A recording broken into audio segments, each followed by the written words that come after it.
하나님 말씀은 구약 성경 창세기 9장 9절과 11절입니다. 구약 성경 10쪽에 그리고 주보 3면에 나와 있습니다.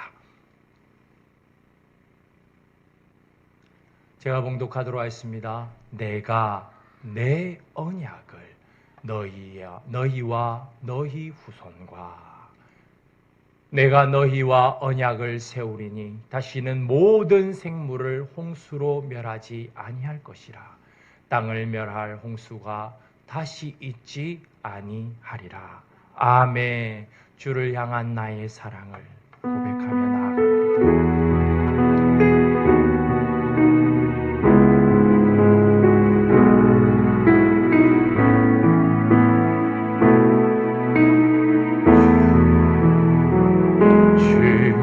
나아갑니다.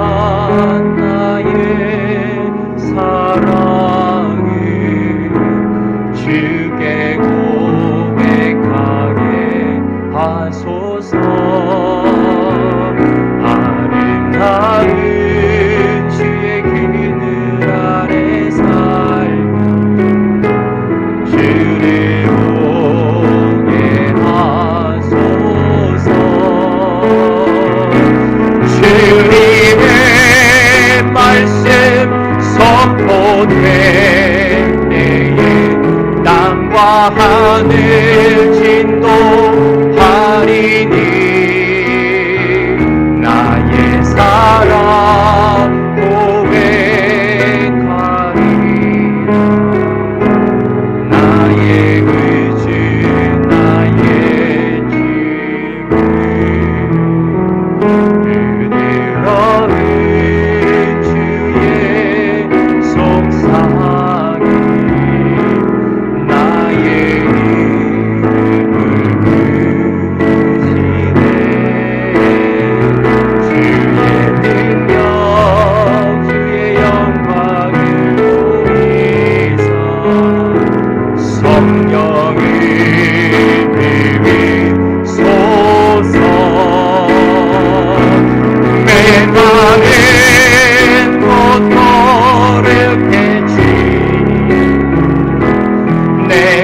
주를 찾게 하소서.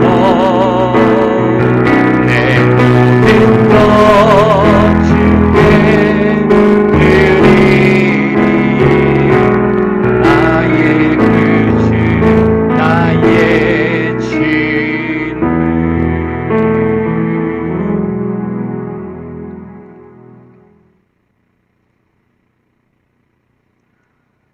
한국인 최초, 동아시아 최초의 바티칸 대법원 로타 로마나 변호사 출신의 한동일 교수가 쓴 책 라틴어 수업이라는 책이 있습니다. 그 책에서 저자는 이렇게 말합니다. 첫 수업은 휴강입니다.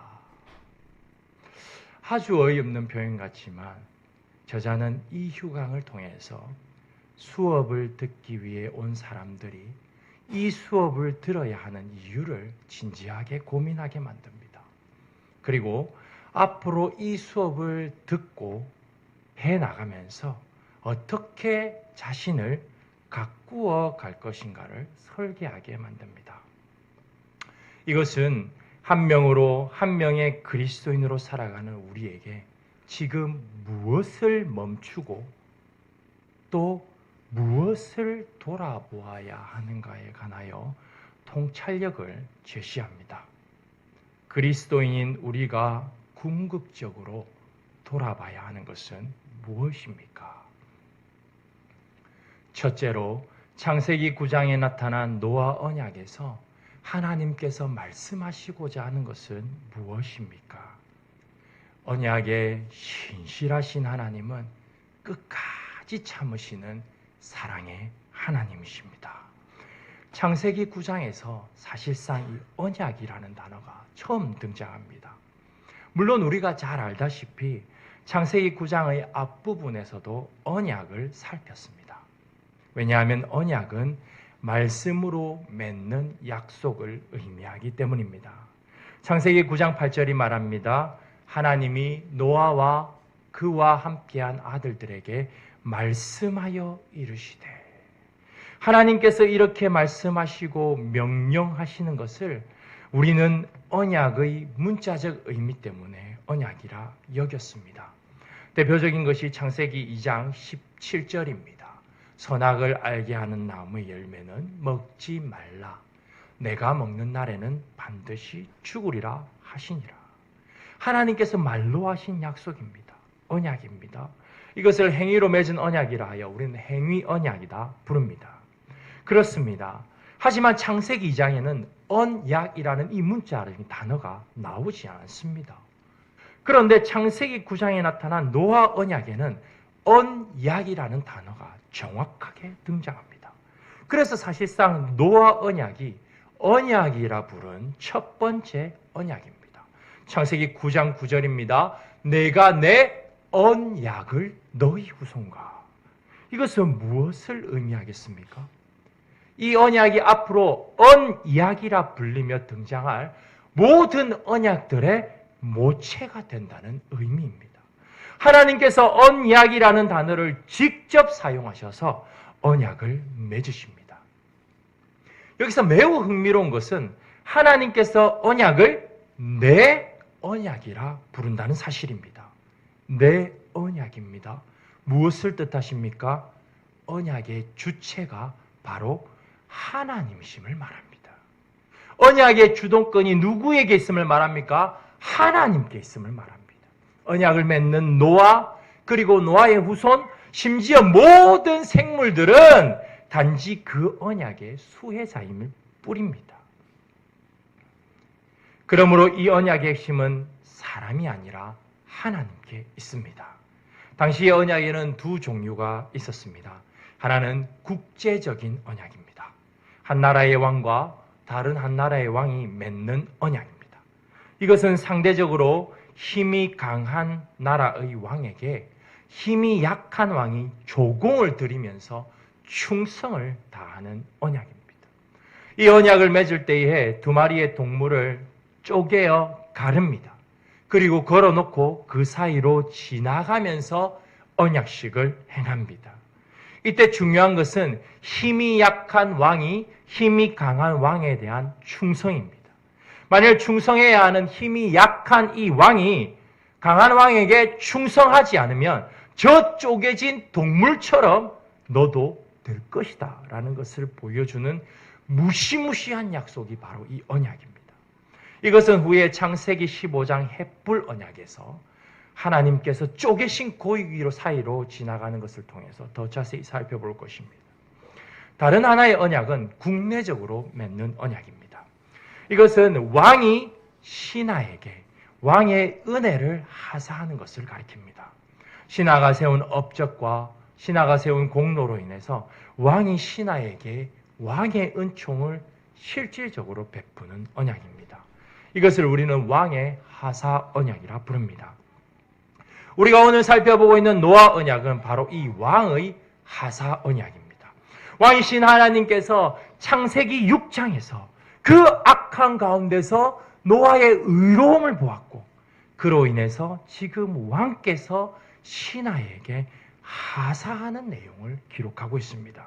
그러므로 이 언약의 모든 권한은 오직 왕이신 하나님께 달려 있습니다. 그렇다면 하나님은 노아에게 무엇을 하사하십니까? 노아 언약의 내용을 통해 우리는 알 수 있습니다. 노아 언약의 내용은 우리가 잘 아는 한 문장입니다. 다시는 무엇으로? 물로 세상을 심판하지 않으시겠다라는 내용입니다. 창세기 9장 15절입니다. 내가 나와 너희와 민육체를 가진 모든 생물 사이에 내 언약을 기억하리니 다시는 물이 모든 육체를 멸하는 홍수가 되지 아니할지라. 바로 이것이 우리가 잘 아는 언약의 핵심 내용입니다. 다시는 물로 세상을 심판하지 않겠다입니다. 굉장한 복입니다. 하나님의 진노를 본 노아의 가족, 그리고 모든 생물은 이 하나님의 하사하시는 이 언약의 내용을 들었을 때에 어떻게 생각했겠습니까? 이제는 살았다. 안도의 한숨을 쉬었을 것입니다. 왕이신 하나님께서 지금 그들에게 하사하시고 계시는 것이 엄청난 것임을 깨닫습니다. 그뿐이 아닙니다. 하나님께서 다시는 물이 모든 육체를 멸하는 홍수가 되지 않겠다는 이 언약에, 이 하사품에 하나님은 친히 이것을 보증하시기까지 하십니다. 무엇으로 그것을 보증하십니까? 세 글자입니다. 무지개. 그렇습니다. 바로 이 무지개로 이것을 보증하십니다. 왕이신 하나님께서 노아에게 다시는 물로 심판하지 않겠다는 이 하사와 함께 증거를 딱 내리셨는데 그것이 바로 무지개입니다. 그 말은 이 언약은 절대로 변하지 않는다는 것을 말합니다. 하나님께서 노아에게 말씀하신 것은 시간이 변하고 계절이 바뀌고 세상이 변하고 천지가 뒤집어진다 하여도 변하지 않는다는 것을 말합니다. 무엇을 말씀하십니까? 언약에 실하신 하나님은 보여주고 계십니다. 하나님은 신실하신 하나님이십니다. 이 무지개를 보면 하나님께서 어떤 경우에도 하나님께서 말씀하신 내 언약을 지키시겠다고 약속합니다. 우리가 무지개라 보고 읽는 이 단어는 사실상 활입니다. 그러므로 많은 영어 번역본들은 이 단어를 실질적으로 활로 번역해버립니다. 활은 전쟁의 무기입니다. 이 활을 당겨서 하나님의 진노의 화살이 이 땅에 노아 홍수로 임했다는 것을 알 수 있습니다. 그런데 아시지요? 무지개의 모양이 어떻게 생겼습니까? 무지개는 땅에서부터 하늘로 포물선을 이렇게 그리며 나아가는 모습으로 생겼습니다. 한번 상상을 해보십시오. 무지개를 이렇게 마음으로 그려보십시오. 그리고는 무지개의 두 끝을 연결시켜서 활로 만들어 보십시오. 그리고 거기에 화살을 하나 두십시오. 그 화살의 방향은 이제 어디를 향하고 있습니까? 하늘입니다. 하나님입니다. 사람이 아닙니다. 이제는 그 일로 인해서 누가 고통을 당할 것을 보여주고 계십니까? 하나님 자신입니다. 사람은 여전히 악하고 변하지 않는 상황으로 인해서 하나님께서 진노하시면 이제는 그 진노의 화살을 누가 감당하시겠다는 뜻입니까? 하나님 자신께서 친히 감당하시겠다는 말입니다. 게다가 이것은 단지 노아 한 사람에게만 해당하는 것이 아닙니다. 창세기 9장 15절 내가 나와 너희와 및 육체를 가진 모든 생물 사이에 그렇습니다. 무지개의 모양이 보여주듯이 땅과 하늘에까지 미치는 모든 하나님의 영역을 의미합니다. 이것을 이사야 선지자는 아주 멋지게 시적으로 표현합니다. 이사야 66장 1절입니다. 여호와께서 이와 같이 말씀하시되 하늘은 나의 보좌요 땅은 나의 발판이니. 하나님은 하늘에 탁 앉아서 땅까지 발을 쭉 뻗고 계시는 그런 분이십니다. 하나님의 눈이 닿지 않는 곳은 없습니다. 모든 것을 아시는 하나님께서 이 모든 죄를 범함과 악함과 하나님을 진노케 만드는 모든 것이 다시 일어난다 하더라도 이제는 하나님께서 그것을 친히 감당하실 것을 말합니다. 무엇입니까? 사랑입니다. 굉장한 사랑입니다. 이 사랑은 구체적으로 드러납니다. 창세기 9장 13절 내가 내 무지개를 어디에 두었다고요? 구름 속에 두었다. 무지개가 어디에 있습니까? 구름 속에 있습니다. 구름 속에 두었다라는 이 표현이 굉장한 사랑의 표현입니다. 먹구름이 있으면 무엇이 내립니까? 비가 내립니다.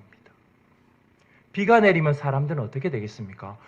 또 홍수가 오는 것은 아닌지 두려워서 전전긍긍할 것입니다. 아무리 하나님께서 다시는 물로 심판하지 않겠다 하여도 행하는 것이 죄밖에 없는 사람들은 두려워할 수밖에 없습니다. 왜냐하면 이미 그것을 겪었기 때문이죠. 그래서 구름이 몰려와서 먹구름이 모이면 그들은 두려워합니다. 그때 구름 속에서 비가 아니라 무엇이 나옵니까? 무지개가 나옵니다.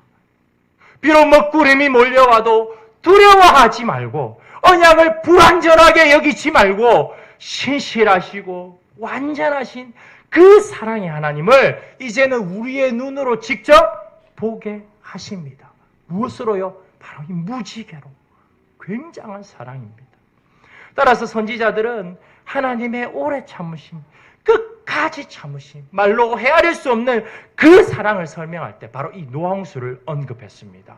노아홍수는 단순히 죄로 인한 심판, 세상을 강타하신 하나님의 진노, 이것으로 끝나서는 안 됩니다. 죄보다 크신 하나님의 은혜와 하나님의 사랑이 강조되어야 합니다. 신실하신 하나님은 끝까지 참으시는 사랑의 하나님이십니다. 이사야 54장 9절 10절입니다. 이는 내게 노아의 홍수 같도다. 나의 자비는 내게서 떠나지 아니하며 나의 화평의 언약은 흔들리지 아니하리라. 완전하시고 언약에 신실하신 하나님은 여전히 죄만 범하는 인생들을 끝까지 참으심을 우리는 확신해야 합니다. 왜냐하면 지금까지도 물로 세상을 심판한 적이 없기 때문입니다. 둘째로 이 언약과 그리스도 주님은 어떻게 연결되십니까? 예수님은 언약의 중보자시며 약속대로 반드시 다시 오십니다. 하나님께서 무지개를 언약의 증거로 주시면서 그 진노의 화살의 방향을 하나님께로 돌리셨다는 것은 결국 그 죄의 값을 누가 치르실 것을 보여주고 있습니까? 하나님 자신입니다. 그러므로 하나님 자신께서 친히 이 땅에 오셔서 그 죄의 값을 치르셨습니까?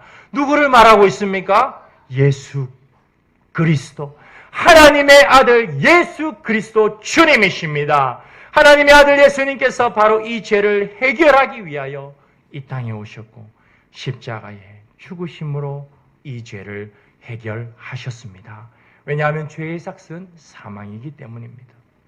그렇게 거센 홍수가 온 땅을 덮었어도 사람은 여전히 죄만 범하는 그 미련한 인생들입니다. 아니, 홍수가 지나갔으니 더 이상의 경각심도 없습니다. 언약까지 받았으니 경각심은 사라집니다. 그러니 갈수록 죄는 점점 더 심해집니다. 그 죄의 심각성을 성경에 기록하고 있습니다. 이것이 바로 창세기 34장의 추장인 세겜의 아들 하몰이 야곱의 딸 디나를 범한 내용이 성경에 기록된 이유입니다. 이 사건을 통해서 노아홍수의 이전의 상황처럼 죄가 얼마나 창궐했음을 성경은 말하고 있습니다. 죄는 갈수록 더해져만 갔습니다. 인류는 전혀 소망이 없었습니다. 그러나 하나님은 끝까지 참으십니다. 하나님께서 이스라엘 백성들이 무려 400년 만에 출애굽을 하게 하신 것도 결국은 끝까지 참으심의 결과였습니다. 창세기 15장 16절입니다.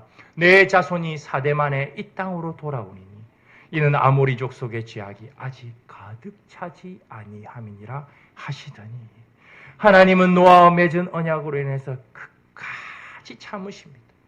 그들이 하나님의 언약을 지키지 않을 때 한시적으로 하나님은 진노하셨고 애굽에 그리고 바벨론에 그들을 넘기셨으나 그러나 그들을 다시 돌아오게 하셨습니다. 사랑입니다. 끝까지 참으십니다. 이것이 다 노아의 언약 때문입니다. 노아와 맺은 언약 때문입니다. 이것을 통해서 궁극적인 구원자 예수 그리스도께서 그들에게 오셔서 그들을 구원해 주실 것을 보여주셨습니다. 결국 주님의 때가 되매 주님께서는 여전히 죄만 범하는 이 사람을 위해 주님은 자신을 드리기로 결정하십니다. 여인의 몸을 통해서 사람으로 이 땅에 나십니다. 갈라디아서 4장 4절, 때가 참에 하나님이 그 아들을 보내사 여자에게서 나게 하시고 율법 아래에 나게 하신 것은 하나님께서 사람으로 이 땅에 오시는 천지가 개벽하는 사건이 일어났습니다. 바로 이 노아 언약 때문에 하나님은 진노의 화살을 자신에게로 쏘셨고 그로 인해서 예수님께서 그 진노를 달래십니다. 요한일서 2장 2절, 그는 우리 죄를 위한 화목제물이니 우리만 위할 뿐 아니요 온 세상의 죄를 위하심이라. 죄로 인한 인생들을 위해 끝까지 참으시고 자신을 들이셨습니다.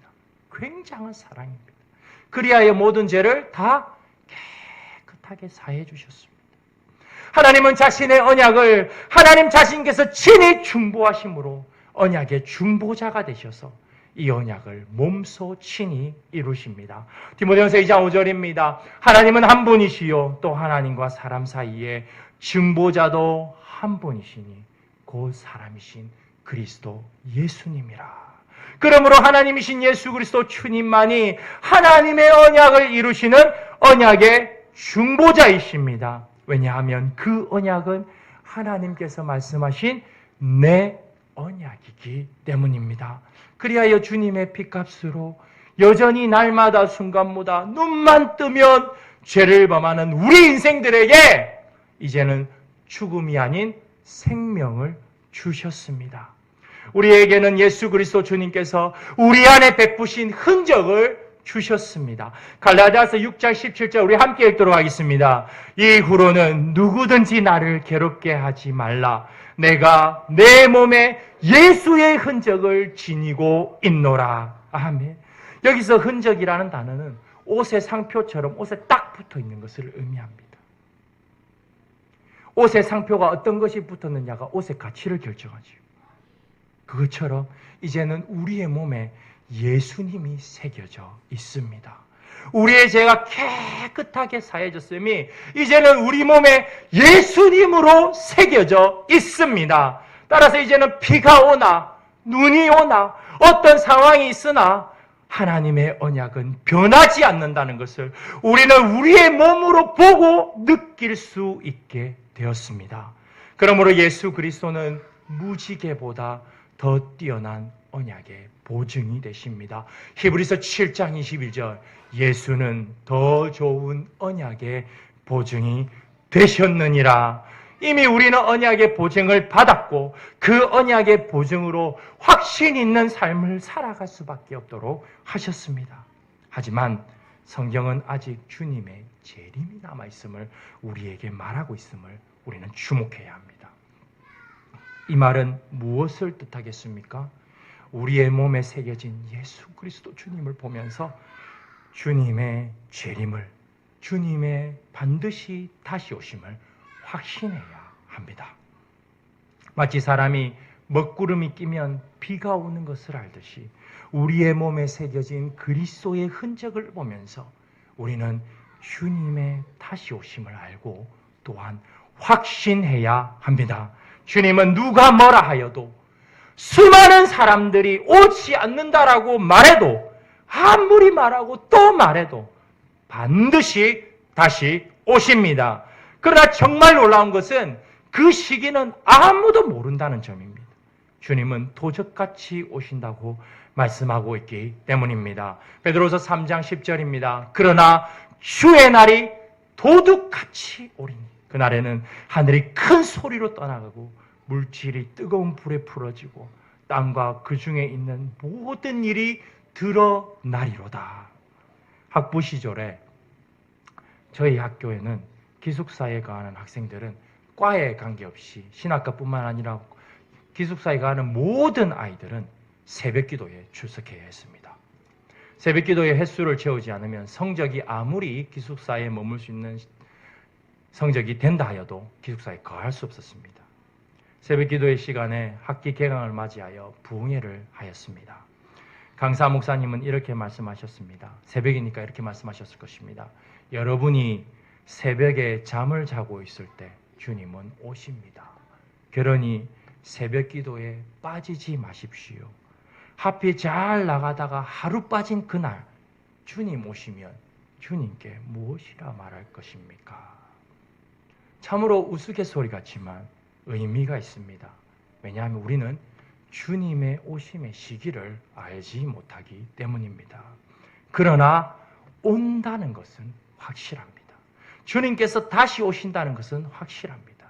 언약의 신실하신 주님께서 반드시 다시 오신다는 것을 우리는 확실하게 믿어야 합니다. 셋째로, 그렇다면 우리는 이 말씀을 붙잡고 어떻게 살아야 하겠습니까? 함께 읽겠습니다. 언약의 신실하신 하나님을 바라보고 주님의 재림을 잘 준비해야 합니다.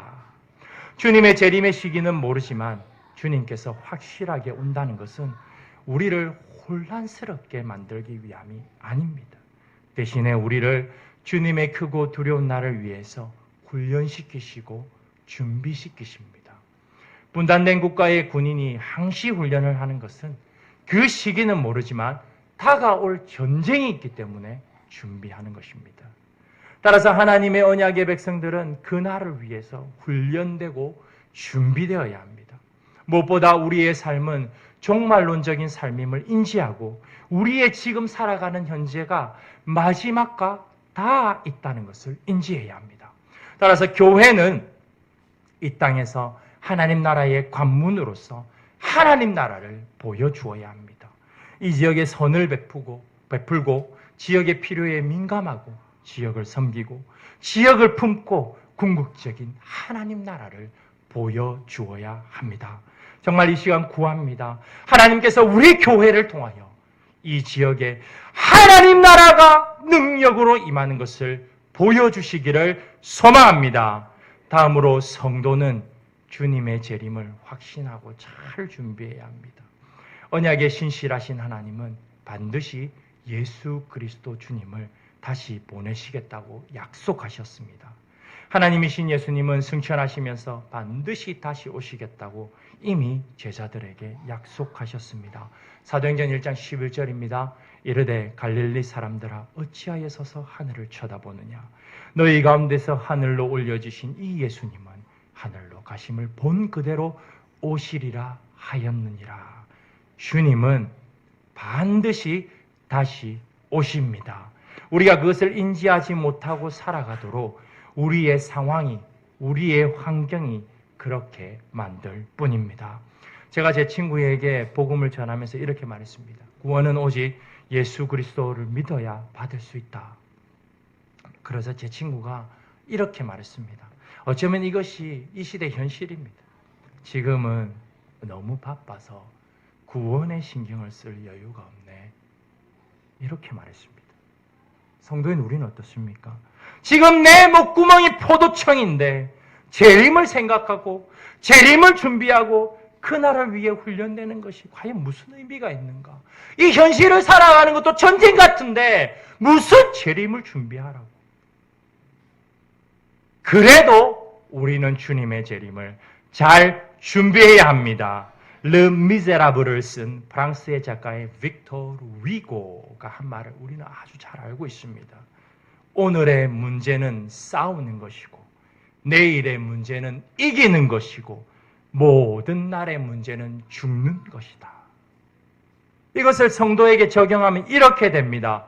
오늘의 문제는 주님의 재림을 준비하는 것이고 내일의 문제도 주님의 재림을 준비하는 것이고 모든 날의 문제도 주님의 재림을 준비하는 것이다.